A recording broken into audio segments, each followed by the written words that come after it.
Hello everyone, स्वागत है आप सबका जीके टुडे के प्लेटफॉर्म पे। This is Arsu Kakkar. First of all let me tell you, for all those who are looking for the English version of this video, they can get it on GK today's new platform, that is GK today 2.0। The link is given in the description box. अब शुरू करने से पहले कुछ और एक important बात, वो भी ये है कि ये जो क्वेश्चंस हैं ये पार्ट हैं डेली 20 एमसीक्यू सीरीज के, जो कि आपको जीके टुडे के एंड्रॉयड ऐप पर मिल जाएंगे। और वहां पर मोर देन 500 प्लस क्वेश्चंस होते हैं every month. Category wise questions भी अवेलेबल है।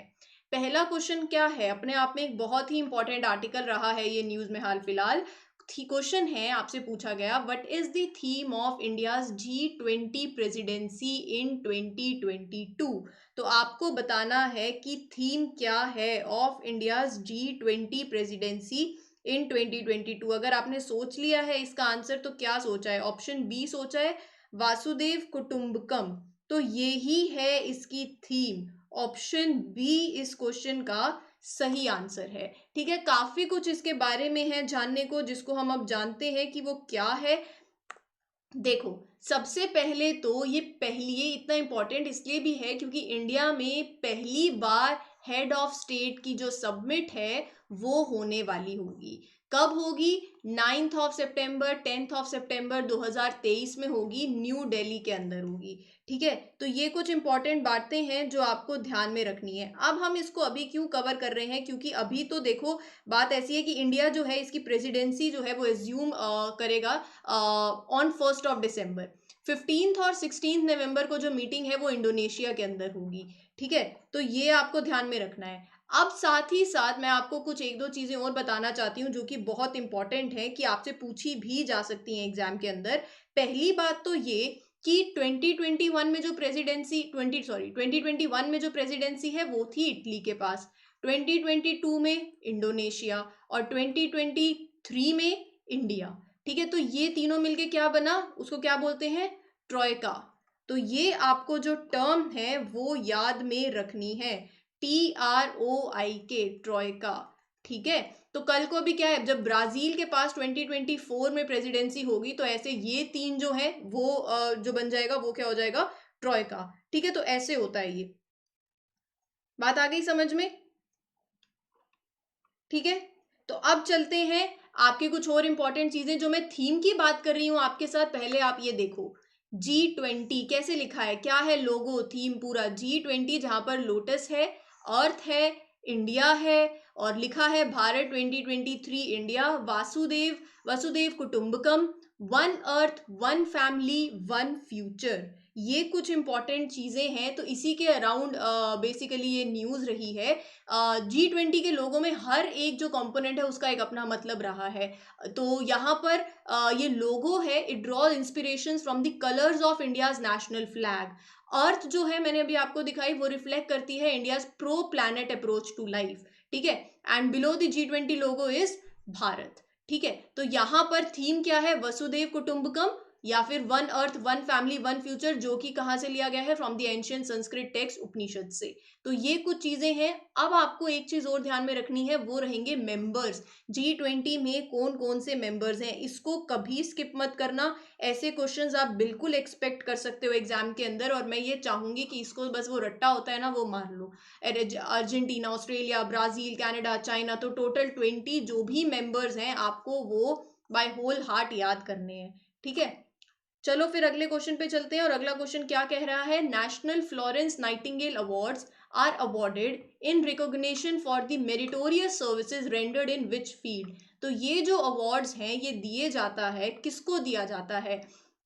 आपकी कोई एक, आपने बहुत अच्छी, you have done meritorious service in a particular field, तो उसको रिकॉग्नाइज करने के लिए ये अवार्ड होता है। कौन सी फील्ड है वो आपको बतानी है। तो यहाँ पर एक ऑप्शन दिख रहा होगा, चार ऑप्शंस हैं, आपने अगर चारों पढ़ लिए हैं तो मैं सिंपल राइट आंसर पे चलती हूँ, नर्सिंग। ऑप्शन सी इस क्वेश्चन का सही आंसर है। तो ये जो नेशनल फ्लोरेंस नाइटिंगेल अवार्ड होते हैं ये कौन देता है? ये प्रेजेंट होते हैं by the president of India, जो है हमारी Droupadi Murmu presented this award.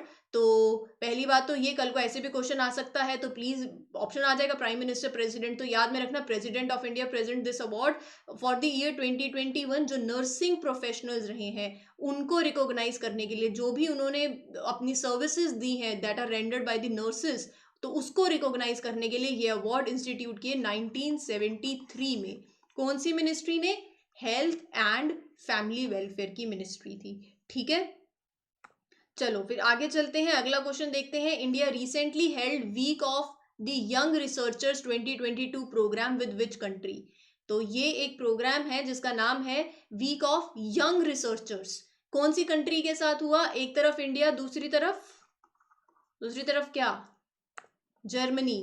Option B इस क्वेश्चन का सही आंसर है। तो एक तरफ इंडिया, दूसरी तरफ जर्मनी, इंडो जर्मन वीक हो गया ऑफ द यंग रिसर्चर्स 2022। किसने ऑर्गेनाइज किया? By science and engineering research board India और साथ ही साथ जर्मन रिसर्च फाउंडेशन, जिसके अंदर इंडिया और जर्मनी से 30 प्रॉमिसिंग रिसर्चर्स ने basically they were there, they will discuss and interact closely on the matters like chemical science. तो मेन गोल क्या है इस कॉन्क्लेव का? रिसर्चर्स और साइंटिस्ट जो हैं who are in the early और मिड कैरियर रिसर्चर्स और साइंटिस्ट, उनके बीच में कोलैबोरेशन प्रमोट करना, ये है गोल इस पर्टिकुलर इवेंट का, and to promote it between the researchers of India and Germany. अगला क्वेश्चन कहता है कि कौन सी मिनिस्ट्री ने नोटिफाई किया है national bio energy programme? Which union ministry has notified national bio energy programme? तो बायो एनर्जी क्या है उसको भी जानेंगे, लेकिन पहले आंसर देख लो। Ministry of new and renewable energy notified this programme, option A. ये पूरी कहानी जानने से पहले हम बायो एनर्जी के बारे में जान लेते हैं। बायो एनर्जी मैंने ऑलरेडी पहले आपके साथ डिस्कस भी की हुई है, ऐसी टर्म्स काफी न्यूज में आ चुकी है, जो कि क्या है? एक रिन्यूएबल एनर्जी है। किससे बनती है? ऑर्गेनिक मैटर से। याद आ रहा है कुछ? Derive from biological sources. ठीक है, तो यहां पर ये वो एनर्जी है जो कि आप डिराइव करते हो फ्रॉम बायोमास, जैसे कि वो प्लांट्स हो सकते हैं, coconut shell, woods, cotton stalk. ठीक है, और जैसे कि अभी आपको सबको पता है ग्लोबल वार्मिंग, और हमने कल एक रिपोर्ट भी पढ़ी थी। अभी आप जो आपकी मिथेन है, तो वो तो अब इंक्रीज पेस पे चल रही है। ठीक है, तो हमें इन सबको कम भी करना है, तो ये बायोमास एक बहुत ज्यादा एक इंपॉर्टेंट रोल प्ले कर सकता है रूरल एरियाज के अंदर स्पेशली। अब यहाँ पर ये जो न्यूज है, अगर मैं उसको कवर करूँ और इसके साथ कुछ जुड़े फैक्ट्स, मिनिस्ट्री पता चल गई। Ministry of new and renewable energy ने नोटिफाई किया है नेशनल बायो एनर्जी प्रोग्राम। अगर आपसे पूछ लिया जाए इस प्रोग्राम की इंप्लीमेंटिंग एजेंसी क्या है, तो वो भी आपको पता होनी चाहिए। Indian renewable energy development agency. ठीक है, ये agency will be implementing this programme. Aim क्या है प्रोग्राम का? बायोगैस, बायो सीएनजीज, इनको प्रोड्यूस करना। किससे? अर्बन, इंडस्ट्रियल और एग्रीकल्चर वेस्ट और रेजिड्यू से। ठीक है, गवर्नमेंट फाइनेंशियल असिस्टेंस भी देगी। ये प्रोग्राम जो है मिनिस्ट्री ने कंटिन्यू किया है for a period from 2021 to 2025-2026। 2 phase के अंदर होगा। फेज 1 के लिए जो बजट है आउटले वो है 858 करोड़। इसके अंदर 3 सब स्कीम्स हैं। पहली है वेस्ट टू एनर्जी प्रोग्राम, दूसरी है बायोमास प्रोग्राम, तीसरी है बायोगैस प्रोग्राम। याद में रख लेना, याद कर लोगे, मुझे पता है आप सब बड़े होशियार हो।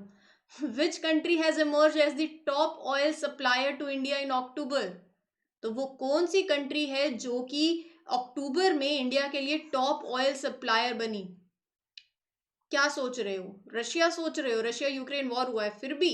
बिल्कुल सही है, रशिया इस क्वेश्चन का बिल्कुल सही आंसर है। वो मतलब अगर आप मैं बात करूं तो Russia now supplies almost 22% of the total Indian crude oil. उसने सरपास कर दिया है जो ट्रेडिशनल सप्लायर थे, सऊदी अरेबिया, इराक। तो सऊदी अरेबिया अगर बात करूं तो दैट गोज विद 16%, इराक की बात करूं तो 20.5%। लेकिन रशिया यूक्रेन वॉर के चलते जो काफी वेस्टर्न नेशंस हैं, वो उन्होंने सैंक्शंस इशू की अगेंस्ट रशिया, और जो कि वो डिपेंडेंट है रशिया के ऊपर अपॉन द क्रूड ऑयल। अगर आपने एक मेरा सेशन देखा होगा, आपको प्लेलिस्ट में मिल जाएगा, वेरियस पाइपलाइंस इन न्यूज। मैंने बहुत अच्छे से सारी पाइपलाइंस जो साल भर में न्यूज में रही हैं कवर करी हैं, कैसे वेस्टर्न कंट्रीज जो है अपने सोर्सेज को डाइवर्सिफाई कर रहे हैं, कौन कौन सी पाइपलाइंस न्यूज में रही कि अब आप रशिया पे कंप्लीटली डिपेंडेंट नहीं रह सकते, तो कहाँ से वो इतने ठंडा वेदर रहता है वहां पर, तो कैसे वो अपने सोर्स को डाइवर्सिफाई करते हुए ये पाइपलाइंस जो न्यूज में रही, ताकि कौन कौन से दूसरी जगहों से वो ऑयल सप्लाई हो सकती है। बहुत ही इंपॉर्टेंट है, वो सेशन जरूर में जाकर जरूर देख लेना, प्लेलिस्ट के अंदर है वो। ठीक है, अगला क्वेश्चन है, when is the world radiography day observed across the world. तो वर्ल्ड रेडियोग्राफी डे जो होता है वो ऑब्जर्व होता है 8 ऑफ नवंबर को। ऑप्शन बी इस क्वेश्चन का सही आंसर है। तो हर साल, पहली बात तो ये है, ये भी याद में रखना है, एवरी ईयर 8 ऑफ नवंबर जो है उसको हम वर्ल्ड रेडियोग्राफी डे की तरह सेलिब्रेट करते हैं। इस दिन जो रेडियोग्राफर्स, रेडियोलॉजिस्ट हैं, उनकी हार्ड वर्किंग को भी सेलिब्रेट किया जाता है। और अगर मैं बात करूं एक्सरे की, तो दे वर डिस्कवर्ड बाय प्रोफेसर, उनका नाम भी आप याद में रख सकते हो, विल्हम, तो ये रहा रॉन्टन। तो विल्हेम रॉन्टन जर्मनी के 1895 के, तो ऑफ द जर्मनी इन 1895 ही is one of the very famous personality, the professor who accidentally discovered the x rays. आपको इतने डेप्थ पे पीएचडी नहीं करनी है कि कैसे डिस्कवर करी, क्या हुआ, वो इन डेप्थ में मत जाओ, ये नाम जो है वो जरूर याद में रख लो और वो दिन याद रख लो जो कि है 8 ऑफ नवंबर। ठीक है, यूनाइटेड नेशन जनरल असेंबली ने डेजिग्नेट किया है वो कौन सी date as the world day for prevention of and healing from the child sexual exploitation, abuse and violence. तो वो डे कौन सा है? चार ऑप्शंस हैं आपके पास, मतलब अब तो आप ये भी नहीं कह सकते कि मैम नवंबर के अगर मंथ कोई और होता तो आप इजीली गैस करते ना कि नवंबर का मंथ चल रहा है तो नवंबर के ही करंट अफेयर्स हैं, तो नवंबर होगा आंसर। बट यहाँ पर अब आपके पास नवंबर की कुछ चार डेट्स हैं। 18th ऑफ नवंबर को डेजिग्नेट किया है as this day for the prevention of and healing from the child sexual exploitation. ठीक है, तो यूनाइटेड नेशन जनरल असेंबली ने अडॉप्ट किया था रेजोल्यूशन कि हर साल 18th ऑफ नवंबर को we will observe this day, ताकि आप अवेयरनेस रेज कर सको। किस पे? Awareness of those who are affected by the child sexual abuse. Need क्या है, आप कैसे प्रिवेंट कर सकते हो चाइल्ड सेक्सुअल एक्सप्लॉयटेशन को, अब्यूज को और वायलेंस को। तो वो सारे जो कमिटमेंट्स हैं इसके रिगार्डिंग कि आपको हमें कैसे इसको प्रिवेंट करना है, उसको, उन कमिटमेंट्स को और ज़्यादा इनकरेज किया जाए। तो कौन सी डेट है? 18th ऑफ नवंबर। अगर किसी का बर्थडे आता है 18th को, वो तो बहुत अच्छे से याद में रख सकते हैं, मेरा नहीं है। Which country is the host of 26th International Malabar Naval Exercise in 2022? बताइए, कौन सी कंट्री होस्ट है of 26th international Malabar naval exercise in 2022? तो वो कंट्री है जापान। ऑप्शन बी इस क्वेश्चन का सही आंसर है। यहाँ पर आप पहले जापान चले जाओ, मतलब मैप में जापान देखो, यहाँ है टोक्यो और यहाँ है योकोसुका। एक सेकेंड, हाँ, योकोसुका, जो कि वो जगह है where India will be participating अभी, और ये एक्सरसाइज होगी, it will begin in this particular Yokosuka of Japan. कौन कौन सी इस एक्सरसाइज में कौन कौन सी कंट्रीज होंगी? 4 कंट्रीज होंगी। ऑस्ट्रेलिया, ऐसे लिख देते हैं ना, याद में रह जाएगा, ऑस्ट्रेलिया, जापान और यूएसए और इंडिया। ये एक्सरसाइज कब इनिशिएट हुई थी? 1992 में, पहले between the navies of India and United States. इसकी रेलिवेंस अगर मैं बताऊं, इसका सिग्निफिकेंस आपको जानना बहुत ज़्यादा इंपॉर्टेंट रहेगा। ऑब्वियसली जब आप एक म्यूचुअल अंडरस्टैंडिंग रहेगी अमंग दी जो चारों नेवीज हैं, ठीक है, joint security, maritime security operations होंगे जब, तो वो अपने फर्दर जो आपके जो रिलेशंस हैं दूसरे कंट्रीज के साथ, जो आपकी स्ट्रैटेजिक पार्टनरशिप है, उसको और ज़्यादा स्ट्रेंथन कर सकते हो आप। और भाई जो चाइना का जो पावरफुल रोल प्ले कर रहे हैं, वो एक इम्बैलेंस क्रिएट कर रहे हैं economically and militarily powerful China, तो आप उसको कैसे एड्रेस कर सकते हो? तो ये एक कोलिशन है जो कि एक बहुत बड़ा स्टेप है towards this sustainable Indo Pacific, ताकि कोई भी वो जो चाइना की हलचल है आप उनको कंट्रोल कर सको। और ये जो क्वाड, जो हम ये टर्म यूज करते हैं, जो ब्लॉक है बेसिकली, ये पहली बार, ये जो अलायंस मैं बोलूँ क्वाड, जिसमें 4 यही कंट्रीज आती हैं, ऑस्ट्रेलिया, इंडिया, यही ऑस्ट्रेलिया, इंडिया, यूएसए, जापान, ये पहला ये आइडिया किसका था, ऐसा पूछा जा सकता है। Recently, who passed away in 2022 only? Japanese Prime Minister Shinzo Abe. ठीक है, तो कल को अगर क्वेश्चन पूछ भी लिया जाए तो वो आप कर सकते हो। और ये जो 4 नेशन का अलायंस है ये एस्टैब्लिश हुआ था 2007 में। ठीक है, तो ये कुछ चीजें हैं जो याद में रख लेना। अगले क्वेश्चन पे चलते हैं। ननकाना साहिब एक सिख पिलग्रिमेज प्लेस है, कहाँ पर लोकेटेड है, कौन सी कंट्री में है? Nankana Sahib is a Sikh pilgrimage place located in which country? तो इस क्वेश्चन का सही आंसर क्या है? पाकिस्तान। ऑप्शन बी इस क्वेश्चन का सही आंसर है। रिसेंटली अभी 553rd बर्थ एनिवर्सरी थी गुरु नानक देव जी की, जो सेलिब्रेट करी गई, और 433 pilgrims total they from India उन्होंने विजिट किया करतारपुर साहिब गुरुद्वारा पाकिस्तान के अंदर on this occasion of Gurpurab. तो होम मिनिस्ट्री ने फैसिलिटेट किया the visit of Indian Sikh pilgrims to Nankana Sahib in Pakistan Gurpurab पे ही। अगर मैं बात करूं गुरु नानक देव जी की, तो वो जो है वो ही वॉज बोर्न इन 1459। कहाँ पर?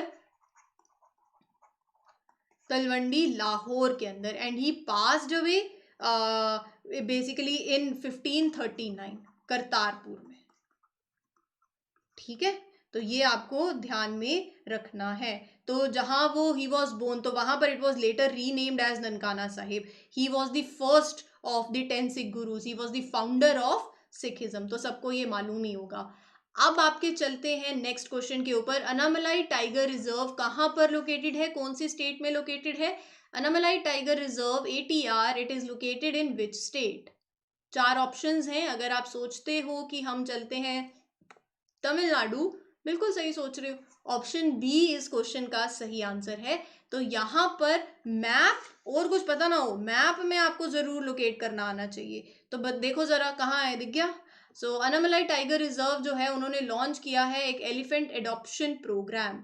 ठीक है, अंडर विच जो NGOs हैं, इंस्टीट्यूशंस, ट्रस्ट हैं, they can sponsor the expenses, ठीक है, of the forest department camp elephants. तो यहाँ पर अब मैप में आई होप आपको दिख ही गया होगा। ये देखो, थोड़ा सा मैं रेड स्पॉट जो है इसको बड़ा कर रही हूँ ताकि आपको ये दिख जाए। ठीक है जी, तो यहाँ आपके जो इंपॉर्टेंट क्वेश्चंस हैं, मतलब आज के इंपॉर्टेंट करंट अफेयर्स, वो खत्म होते हैं। सेशन खत्म नहीं होता है, कैटेगरी पे चलते हैं, मिसलेनियस क्वेश्चंस देखते हैं कुछ, और पहला क्वेश्चन आप पढ़ो और आंसर दो। Adani Green has commissioned the world's largest wind solar power plant in which Indian city? Jaisalmer. ठीक है, which is the first e-commerce company to set up solar farms in India? Amazon. Eyes on the solar system, ये tool launch किया है by which country? USA. International Solar Alliance is set to establish a solar project in which country? Cuba. कौन सी state में world का largest floating solar power plant is set to be build? Madhya Pradesh में, MP। ये question आपके लिए homework रहेगा। अगला क्वेश्चन देखो, which is India's largest floating solar power project operationalized recently? Where? Telangana. ठीक है, Tata power solar system commission India's largest floating solar power project in which state? Kerala. ठीक है, तो चलो फिर आगे चलते हैं, अगला कुछ और क्वेश्चंस देख लेते हैं। आई होप आप रिवाइज कर पा रहे हो, इन चीजों को अच्छे से याद में कर लेना। इंडिया ने एक मेमोरेंडम ऑफ अंडरस्टैंडिंग साइन किया ऑन इंटरनेशनल सोलर अलायंस, कौन सी कंट्री के साथ? Hungary. Which state is the host of inter solar Europe 2022 event? बताइए। Munich. Which is the first state in India to surpass 10 gigawatt of cumulative large-scale solar installations? Answer is Rajasthan. ठीक है, which is the hottest planet on our solar system? Venus. India's first portable solar rooftop system was inaugurated at which city? Gandhinagar. ठीक है, कौन सी ministry ने implement किया है grid connected rooftop solar program? Ministry of new and renewable energy. ये question यहां से आपका एक बन गया होमवर्क। अब चलते हैं अगले कैटेगरी पे, लास्ट कैटेगरी में देख लेते हैं कुछ आगे क्वेश्चंस हैं। तो पहला क्वेश्चन आप देख रहे हो, international atomic energy agency passed a resolution criticizing which country on uranium traces? Iran. Energy and Urban Development Minister Arvind Sharma recently launched Sambhav portal for which state? अरे UP, Uttar Pradesh. Which state has signed MOU with Bharat Petroleum Corporation Limited for renewable energy? Uttarakhand. Which institution releases Fostering Effective Energy Transition Report? World Economic Forum. बहुत ही important है, याद में रखना. What is the target year to achieve clean, affordable energy for all as per the UN Energy Plan of Action? 2030. India ने recently sign किया है एक MOU on nuclear energy partnership and global innovation partnership with which country? वो country का नाम क्या है? UK. India has recently agreed to develop an alliance for bioenergy and biofuels with which country? Brazil. ठीक है. लास्ट क्वेश्चन, कौन सी state ने टॉप किया है NITI Aayog state energy and climate index round 1? Gujarat ने. ठीक है. तो यहाँ पर आपके ये होमवर्क के कुछ क्वेश्चंस हो गए और 2 क्वेश्चन ही दिए मैंने आज वैसे आपको, तो मैं एक्सपेक्ट करूंगी सभी के answers in the comment section. इसी के साथ I Arzoo Kakkar. Wish everybody a very best of luck. खुश रहो, स्वस्थ रहो. Have a nice day. Happy learning. Take care. Thank you.